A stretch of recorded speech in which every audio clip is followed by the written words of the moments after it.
Are you considering relocating to the Raleigh area and wondering what the best areas are to live and which ones you may want to avoid? I was in your same situation 6 years ago when my family and I relocated here from Southern California. And we moved to a town that we thought would be a good fit and ended up regretting it and moving just 4 months later. Hey y'all, I'm Brandy Nemergut, a local realtor here, right here in Raleigh, North Carolina. And each week I get calls and talk to so many people that are looking to relocate, and their biggest question is where they should move, and they don't want to make the wrong decision like we did and have to move again. So today we'll be deep diving into the suburbs, towns, and cities that surround Raleigh so you can make a decision based on the lifestyle that you want to live, which may work best for you, and which areas you may want to avoid. Let's go ahead and jump right on in and get started with Cary. Now, Cary was one of the top cities people suggested that we move to.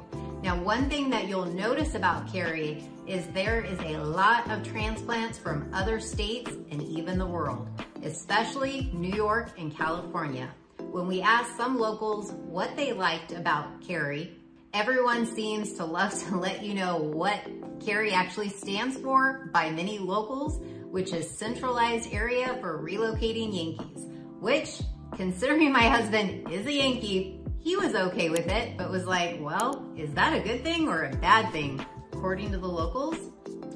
Personally, coming from California, I will say it does have a bit of an Orange County vibe and has a lot of great dining options and diverse cuisines and plenty of grocery stores to choose from high-end to ethnic stores and some great boutiques, and Fitton, which offers outdoor shopping and dining. Cary also has some great greenway trails and a beautiful newly renovated downtown. It's a very well planned out town and it's easy to get around the roadways, though it can get a bit congested during peak hours. There are some beautiful communities and it has a very established feel with many areas with beautiful trees.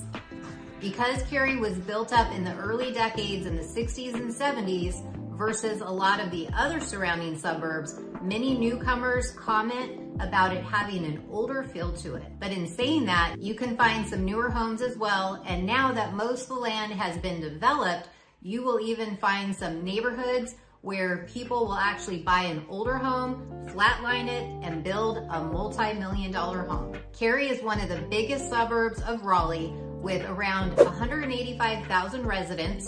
So if you want to move to a quiet, charming southern town, then you may want to avoid Cary. Next up, we have Morrisville.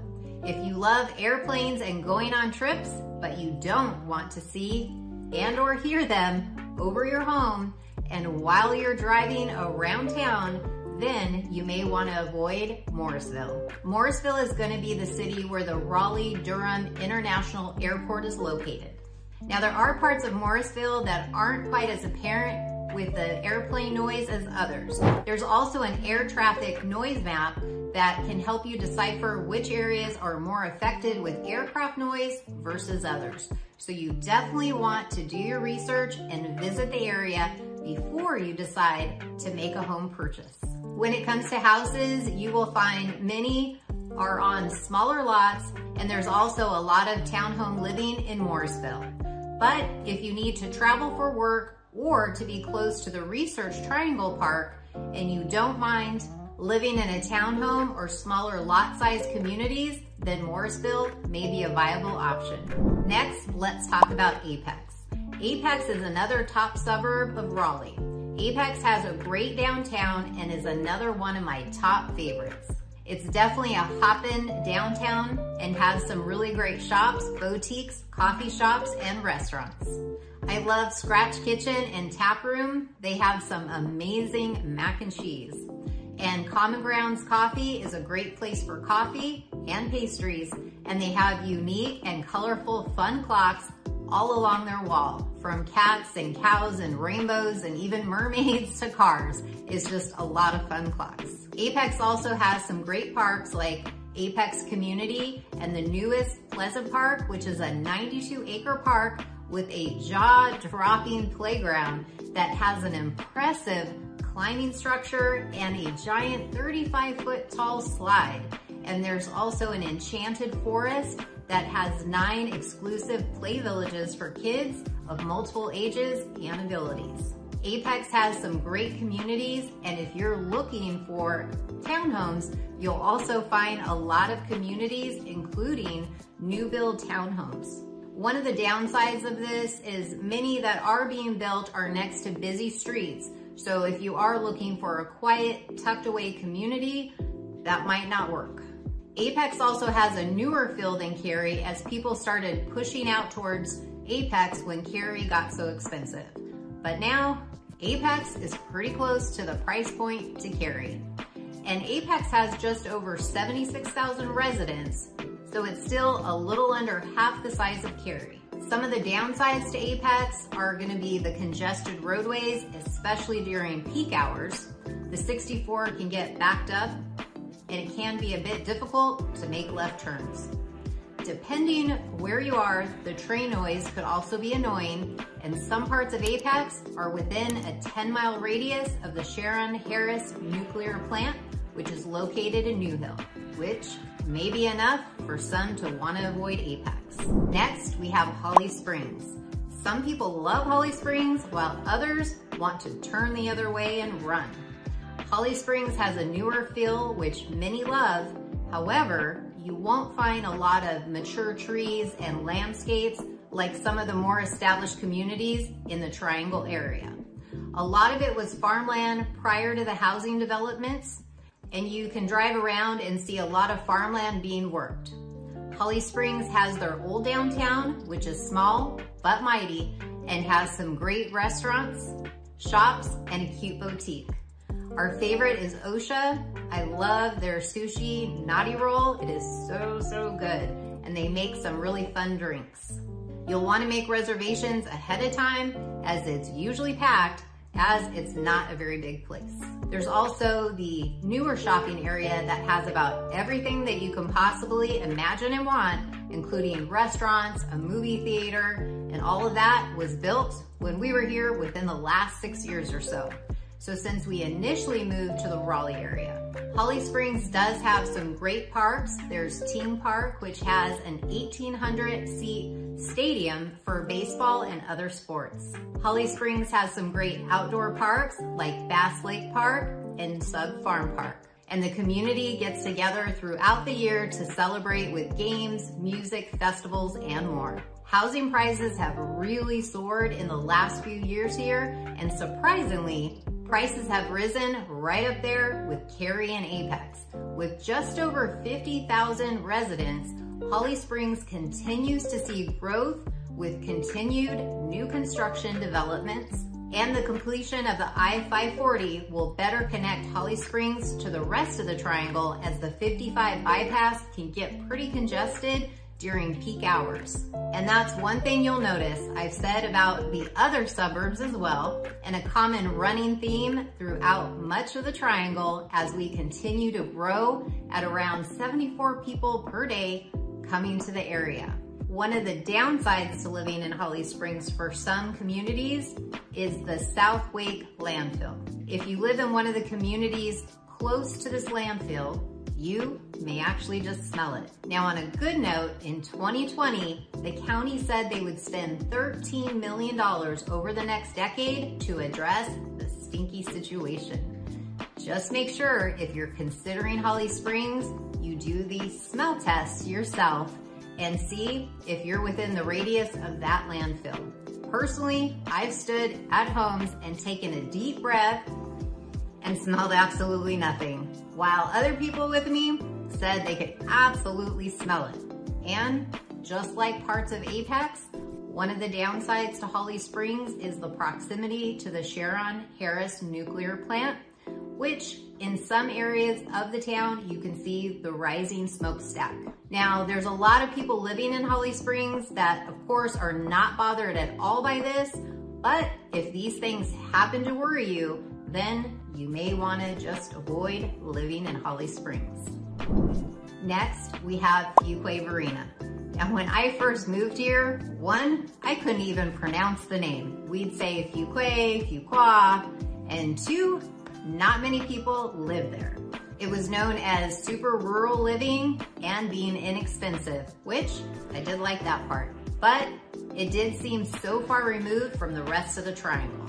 Now, fast forward, this little town has actually doubled in size in the last decade to just under 47,000 residents. And inexpensive living is no longer in many vocabularies here. Now, there are some great communities, parks, and they even have their very own Target coming soon. I know the moms are definitely excited about that one. And they have not one, but two downtowns, as this used to be two towns, the town of Fuqua and the town of Varina. And they're actually just 1 mile apart from each other. Now, there are some great restaurants here, coffee shops, breweries, boutiques, and more. And my favorite bakery, Stick Boy. There's also some great parks, and one of our favorites has a 6,000 square foot splash pad for the kids. If you can work remotely, many love the option of living in Fuqua Varina, as it's close to Holly Springs, so you can just head that direction and enjoy the parks, the shops, the restaurants, and everything it has to offer. But if you need to commute into Durham or Chapel Hill for work or the universities, it may just seem a little bit too far, and you may just want to avoid living in Fuqua Varina. Next up, we have Garner. With just under 36,000 residents, this town is still small and rural feeling, but it has seen some rapid growth and a lot of new construction communities popping up. With its close proximity to Raleigh and fairly inexpensive home prices, people have been gravitating to the area. We also have the I-540 extension being completed in the next few years, which will help better connect this town to the rest of the Triangle area. Depending on what side of town you're on, bordering Clayton or Fuqua, you may feel there's not too much going on, yet the roadway can get congested due to all the construction on the roads. If you don't want to be around a lot of construction and fast growth, you may just want to avoid Garner. Next up, we have Clayton. This is a very popular town that many consider and love living in, while others decide to avoid living in Clayton after learning more. Clayton has a great downtown with some cute boutiques and great restaurants like Manning's, who makes some excellent shrimp and grits. Or there's the Clayton Steakhouse, which is a local favorite. There's also some great parks and greenway trails running along the Neuse River. With just over 32,000 residents, Clayton has increased in population by 277% since 2000. Just like Fuqua Varina, it used to be known as a small rural town and has continued to see a huge growth spurt with a lot of new construction community opportunities at affordable prices. As I mentioned earlier, Cary used to be the place that so many would say to move to. Now it seems like Clayton is the new Cary, especially for a lot of transplants and people from New York who are absolutely loving this area. The downside to Clayton, with the continued growth, commute times into Raleigh have increased, and now it'll take approximately 30 to 45 minutes to get into downtown Raleigh, depending on which side of town that you live. They also still don't have a Target. Sorry, moms. But there is a Walmart, and still no Chick-fil-A. I know the cows are happy about that one. But hopefully in time, soon, there will be one. For now, people who live in Clayton, head over to Garner at the White Oak Shopping, where they have both Target, Chick-fil-A, and a whole lot more. The area continues to grow on both the Cleveland side of Clayton with new construction, as well as the side of Flowers Plantation, and they've done an excellent job building over 44 communities and growing, along with the new Thales Academy School. You can find new housing on smaller lots, or you can find more established communities on larger lots. One of my favorites is Portofino, which has an equestrian center with beautiful horses, 7 miles of natural trails, fishing ponds, and more. And many of the houses have a lot of space to enjoy. So if you can either work remotely or within the town or neighboring towns like say Garner, Knightdale, or Wendell, there's plenty to enjoy. But if you have to commute into or beyond the Raleigh area, it just may seem a bit too far and have you wanting to avoid living in Clayton. Next up, we have Chapel Hill. Personally, I love Chapel Hill. There is so much character, historical history, beautiful homes, mature trees, and landscape. With just under 67,000 residents, it is a college town, home to the University of North Carolina at Chapel Hill, which is the oldest state university in the country. The downside to living in Chapel Hill is it can get a bit crowded and hard to get into restaurants or find parking, especially when college is in session or there's a football or basketball game. We are known for our college sports here, and there is definitely a lot of fans here. Go Tar Heels! If you work locally or go to the university, it's perfect. Or even staying between Durham, Pittsboro, or Hillsboro, you'll stay within a 20 to 30 minute commute. However, if you need to drive into Raleigh or further parts of the Triangle, it'll be a pretty far hike of up to an hour commute, which may have you just wanting to avoid living in Chapel Hill. Next, we have Hillsboro. This is another town that I absolutely fell in love with the very first visit. I love their downtown, historical feel, and the ruralness of the area. It has a character all its own, and with just under 10,000 residents, if you want to be tucked away from it all, but still be within a 30-minute drive to Durham and Chapel Hill, it's a viable option. Now, the downside to Hillsboro and reasons you may want to avoid living here is if, say, you're working in Raleigh or the other side of the Triangle areas, it's gonna feel pretty far removed as it's a town furthest north in the Triangle and will take you up to an hour or even a little bit more to drive that direction. But if you work in, say, Chapel Hill or Durham or attend one of the universities, the location is great. Another downside that actually surprised me were the crime rates. Looking at the data, it's pretty high. But in looking at the data map, visiting and even talking to many of the local residents, many say they feel safe and love their town, especially on the southeastern part of town. Next up, we have Pittsboro. With just under 5,000 residents, it's a town many think to overlook. However, it's part of Chatham County, which is home to just under 84,000 residents and close to Chapel Hill. It's a quiet town that's building under the radar with some really beautiful homes. If you like a rural setting with the beauty of majestic trees, you will love this area.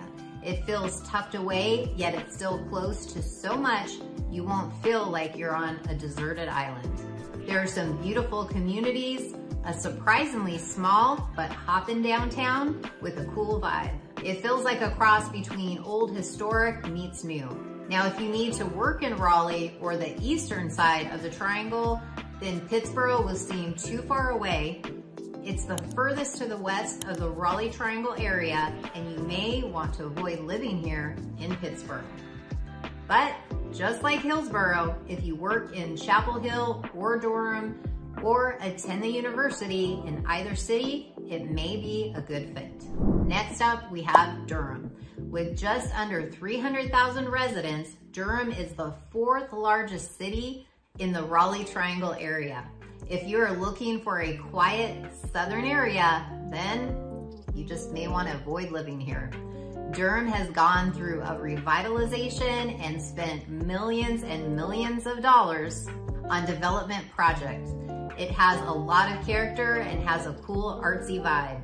It's a pretty busy hopping area, and there are some great museums, restaurants, shopping, entertainment, and more. There's options like the Durham Performing Arts Center with Broadway type shows. I feel like you really can't get too bored in this city. On the downside, Durham does have a pretty bad rap when it comes to crime rates. But when you consider just how large of a metro area it is versus other small towns and suburbs, Just like any other large metro area, it has its areas to watch out for. But there are a lot of amazing and beautiful areas, beautiful housing communities and parks to explore, like the Eno River State Park, where you can hike on the trails or take a dip in the river. And it's home to the prestigious Duke University and Sarah P. Duke Gardens, which is absolutely stunning and serene to walk through. And in a recent annual satisfaction survey from the city shared this year in February 2024, which showed that residents continue giving high marks for living and working in Durham, with 75% saying that they feel Durham is an excellent or good place to live. Next, we have Wake Forest. When we first moved here, Wake Forest was one of the top places people told us we should move. Personally, I think Wake Forest has one of the best historic downtowns of all the suburbs here, and many beautiful historical homes. Wake Forest is known for its beautiful communities, many of which offer nice amenities. Wake Forest also has some beautiful parks. A local favorite is Joyner Park, with lots of open space and miles of trails, along with Falls Lake, which is one of the largest lakes in the area. So if you love boating or kayaking, there's some great spots to venture. In the past few years, this town has been on a continued growth spurt, adding new shops and restaurants, along with continuing to build new homes. There's a Publix, a Wegmans, which many people love, and of course, the mom-loved Target. And some eateries, like one of my favorites, which is Cava, and my husband's Torchy's Tacos. Now, if you're in the market for a new construction home, Wake Forest is a great place to look. On the downside, some think that Wake Forest is too far away from things. It'll take roughly around 30 minutes to get into Raleigh, which personally, I don't think that's bad, especially if you're a transplant like us.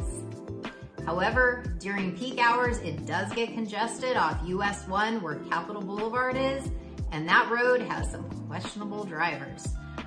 I'll just put it that way. Bless. And if you work in the Research Triangle Park in Durham, it'll take you around 30 minutes as well, taking the 98. It can get a bit congested as well during peak hours. With just over 58,000 residents, Wake Forest has seen a growth of 307% since 2000. And some think Wake Forest is just a little too busy, especially with all the new construction going on and the way you travel in and out of the area through those main veins that I just mentioned. While others feel like Wake Forest has enough of what they need, that they don't have to venture too far out. But if you don't want to be part of a town that's going through a growing spurt with a lot of new construction, then you may just want to avoid living in Wake Forest. Next, we have Roseville.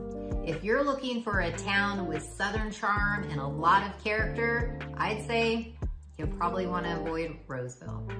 This town is beside Wake Forest, but aside from some nice community homes, personally, I just don't think there's a lot going on. With just under 12,000 residents, it has your basic necessities of stores and some shops, a handful of restaurants, but that's really about it. I feel like the people that live in Roseville head over to Wake Forest for more to do between the shops and restaurant, and it's more of a bedroom community. There is a new development underway called Cobblestone Village, which will bring much needed shops and restaurants to the area. So that will definitely be nice. And there's still a lot of undeveloped land with new construction building coming in. So if you like a more rural feel and don't mind crossing over to Wake Forest for more options for shopping and dining, then it's a viable option. Next, we have Knightdale. With just under 20,000 residents, this town has seen its population double since 2000. It really doesn't have a downtown, as most of the original was burned down in a fire in 1940. But this town is set to see a boom between all the continued new developments, from housing communities to new apartments to new shopping centers on the horizon. I actually made a video called Boomtown that talks more about the future development projects underway if you want to learn more. Personally, I think Knightdale is underrated and is a hidden gem for commuters heading into the Raleigh area. You can be in downtown Raleigh in 20 minutes or even downtown Cary in 25 minutes. There's a wonderful park here called Knightdale Station Park that has walkway trails that wind through the forest trees, open playfields and a railroad playground, and even a dog park. They have great communities, both established and new, along with some new construction homes. On the downside, there's not much as far as entertainment. There's no bowling alley, no movie theater, and there's really not much for teens to do. And if you need to commute into Durham or Chapel Hill, just like Fuqua Varina, it'll be a bit of a stretch, and these may be reasons you want to avoid living in Knightdale. Next, we have Wendell.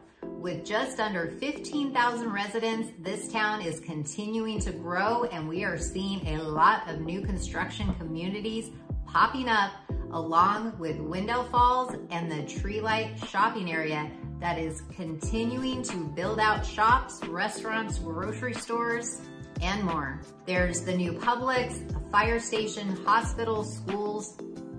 There's a whole lot going on.